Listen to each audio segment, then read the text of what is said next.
সচিব সহ সকল সদস্যের থেকে জানাই আন্তরিক শুভেচ্ছা এবং অভিনন্দন। ধন্যবাদ সবাইকে। ধন্যবাদ শাকিব সরকার। একটি খেলার প্রাণী হচ্ছে দর্শক। দর্শকের উপস্থিতি বলে দিচ্ছে আজকের খেলাটি কত প্রাণবন্তী।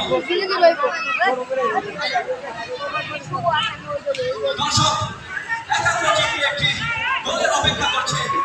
দেখা যাক কোন দল গোল করতে পারে। এখন পর্যন্ত উভয় দলের খেলা ফলাফল শূন্য।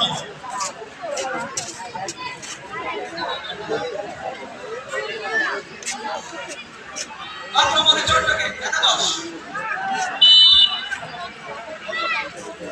ট্রফি আমার মধ্যপুর একাদশ সামনে